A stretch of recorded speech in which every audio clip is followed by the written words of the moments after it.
What are your thoughts on contracting versus a solo admin position for starting the Salesforce journey? And that just goes to the whole question around, should I take a contract role versus a permanent employee? And really, it just depends on what you're comfortable with and what you can get as far as a job goes. And sometimes, it really depends on the role. Most admin jobs that I've found are usually companies looking for someone that's more of a permanent employee rather than a contract role.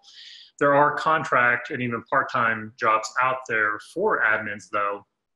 And I know of some people that do just part-time work as administrators and work from home and on a contract basis. I know some people personally that do that, and that works real well with their own lifestyle and living arrangement and family demands. And so, so I think, most of my work that I did was contract work, and I typically, especially in the more recent years, it seemed like more of that work came through recruiters. And so I would do a contract role with a company, and a lot of times I would be on what is known as a W-2 contract. This would be more relevant to those in the United States than in other countries, I think. But that way, like if I did a W-2 contract, I was having my taxes withheld, so I didn't have to deal with paying quarterly taxes and all of that kind of stuff.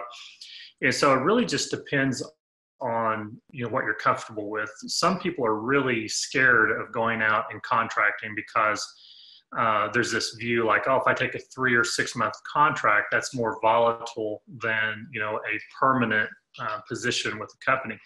And I really respond to that. There's no such thing as a permanent position because none of us last forever. And so, and I've seen companies come and go, and I've been in employee situations to where things didn't work out for the company and they're no longer here. So it really just depends on the two things, what you can get and what your comfort level is with, shorter term contracts. And I've done contracts that have been, 6 months, 12 months, 18 months.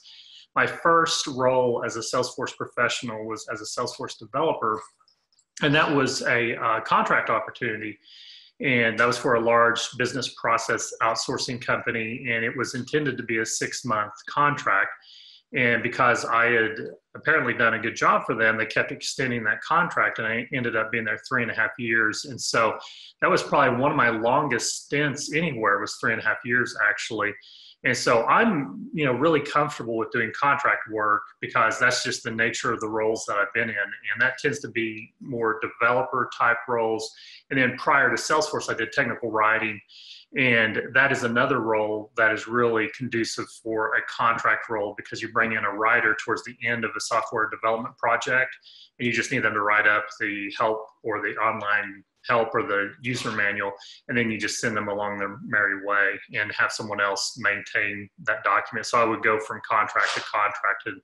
So, so really, I would not worry about it a whole lot because my view is if you can get a contract role in the Salesforce ecosystem, that's going to be great and invaluable experience for you. You'll learn a lot as you're earning. And so I always say, earn to learn, don't pay to learn, but be paid to learn is ideal. And so if you're, getting your experience and doing a good job, that gets you an ideal role. And then you can pivot from that once that contract is over, however long that term is. You want to try and get as long a term as you can, 6 months or more.